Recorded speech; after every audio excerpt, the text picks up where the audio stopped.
Chef John Yao actually hit me up on DM. He was like, yo, I just heard the story about the Vegas staff bathroom one with the guy's hands covered in shit. True story. If you haven't heard it, go back a few episodes and find it. I'm unsure which episode it's on. I'm honest. You know, if I don't know something, I'm going to tell you. I'm unsure where that is in my episodes. So you'll have to go back and check it out, see if you can find it. And it's cool to know that I'm showing up on people's Spotify as their top show, you know? Pretty damn cool. Other than that, I've been watching some movies. Been hitting the movies hard. Watched Elysium with Matt Damon, Jodie Foster. Not bad, eh? Pretty exciting stuff. I have a wedding to cater this weekend here. There's about 140 people. And I got my Truffle Shuffle boys coming up here to help me. I got Tyler, Jason, I got Sarah, the homegirl, and a few peeps from the Truffle Shuffle squad. So they'll be coming over here to help me out. It's this coming Saturday, so it feels good to be able to, you know, have an event where I'm ordering and I have a team coming. You know what I mean? So it's like actually feel like a chef instead of, you know, you can say personal chef all you want, but if you don't have a team, you're a personal cook. You know what I'm saying?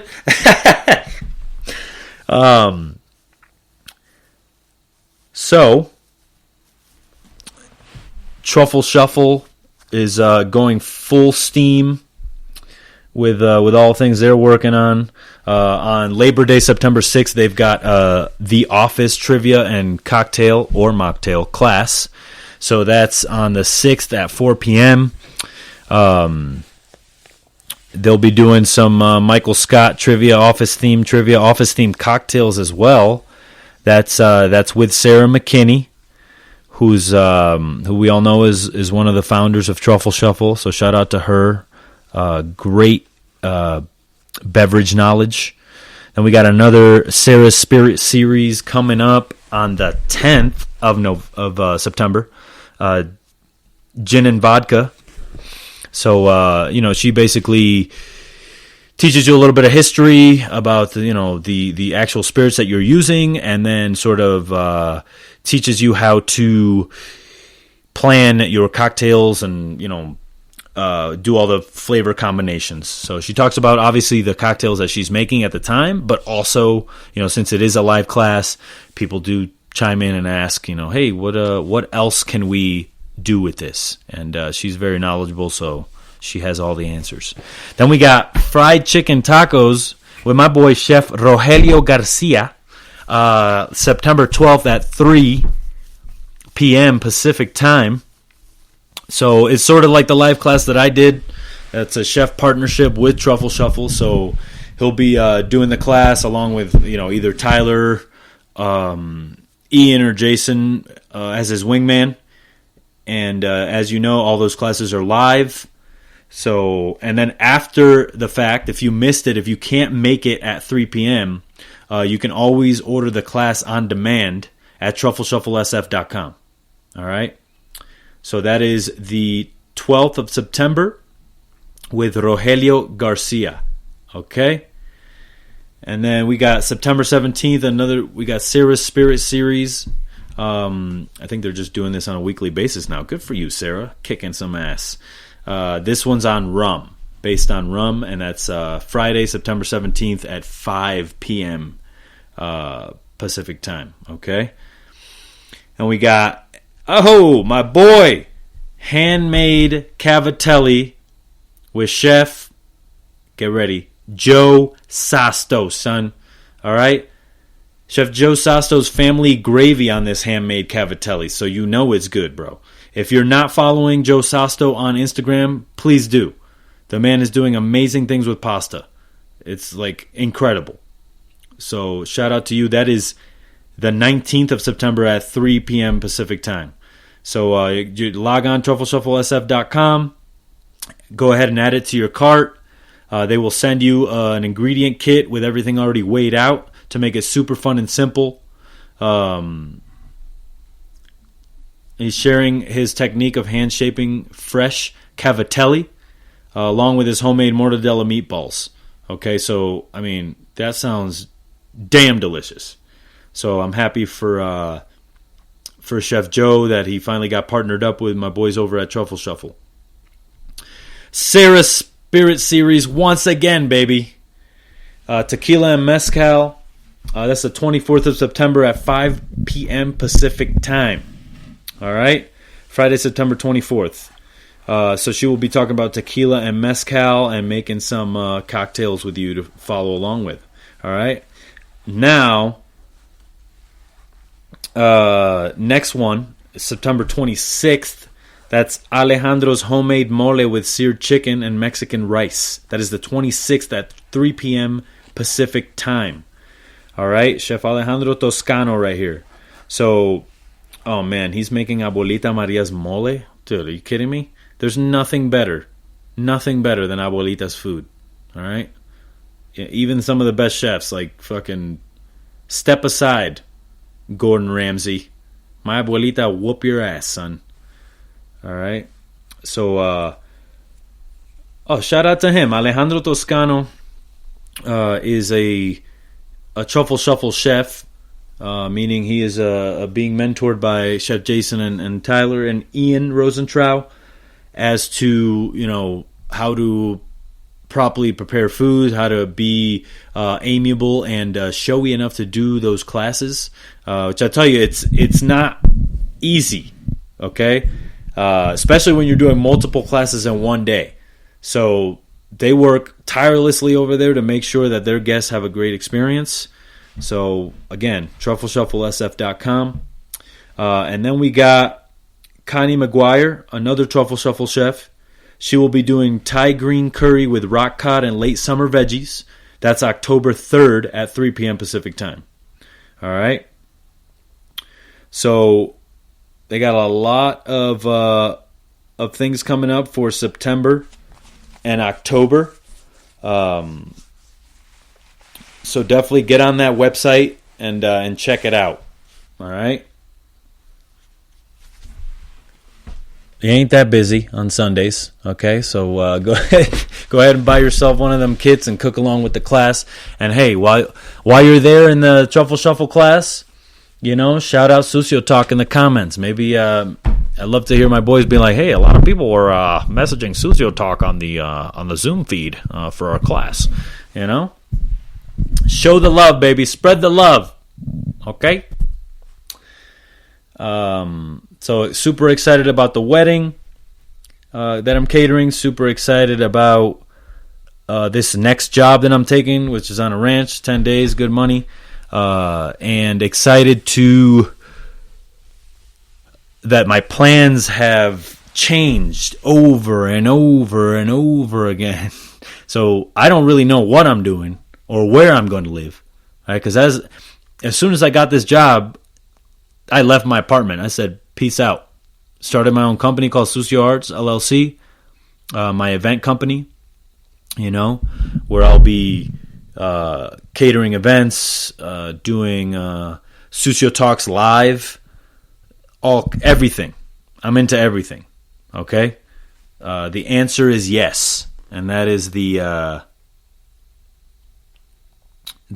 goal for me, for basically for the rest of my life, not just this year. The answer is yes. All right. I saw something interesting about the James Beard Foundation, and this is that scandal that took place where they tried to cover up some bad calls that they thought they made. You know, just a mess. Basically, low racist, you know. But this post was from Bon Juing, and he goes, until the James Beard Foundation, he didn't send this to me, this is a post on his page. Until the James Beard Foundation's leadership admits wrongdoing and is held accountable for its corruption and cover-up regarding last year's chef and restaurant awards, Trying to establish credibility of those awards will be futile. The foundation believes it's invincible because neither the public nor its sponsors nor the restaurant industry at large is demanding accountability. And until they do, the foundation is invincible. The awards committee is now trying to fill the vacancies of those more honorable members who resigned their seats in protest of the foundation's corruption. Asking me to fill one of those seats is an insult. No thanks. So a lot of things here.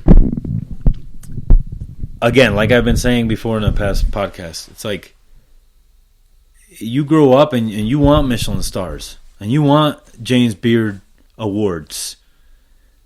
And to find out that these discrepancies are happening when they don't honestly have to, just tell the fucking truth. You know? And so I'm kind of torn here because I want a fucking James Beard award. And these fucking assholes are just going to make it so it's not worth anything anymore. And I feel like that's happened over the past year with the list, the top 100 list that came out that there was a lot of controversy over. And then this. So I think that we need to reinvent almost everything in the food industry, no?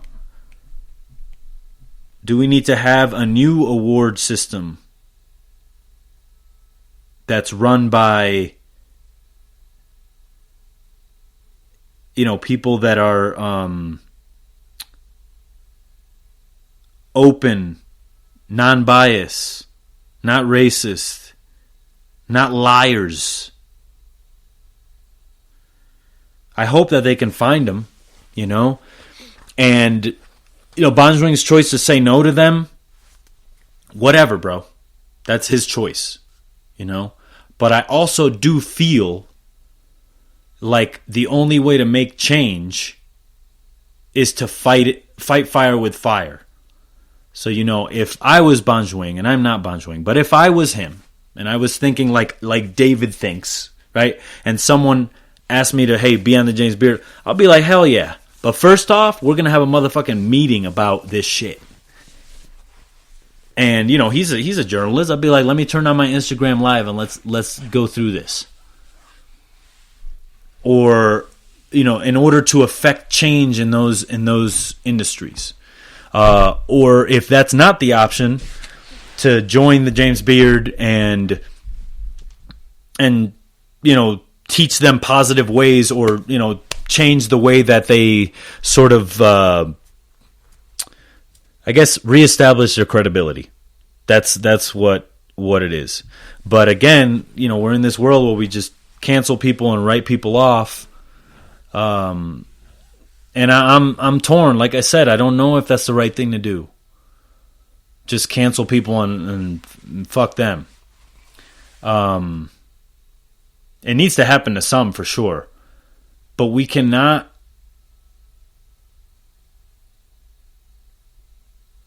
I guess it happened with this Me Too movement a little bit where, the Louis C.K. thing happened, the Weinstein thing happened, and then the Aziz Ansari thing happened. And if you were to look at those things, obviously the Louis C.K. thing, fucking terrible. The Weinstein thing, fucking terrible. Epstein, fucking terrible, right? But I don't think, in my opinion, that the Aziz Ansari thing was that crazy. Like, I think it was just a misunderstanding. And we've all had those weird, intimate moments where we think something is something and then it's not, right? But because he's a celebrity, instead of her going to her girls and being like, oh, whatever, he's known by everybody, so yeah, she's going to go out and try to get him canceled. And, if he did do those things, then fuck him. He should be canceled. But when there's a misunderstanding and somebody's just getting, burned at the stake with no sort of investigation or anything, it's just kind of sad, Like that thing that happened with the baby.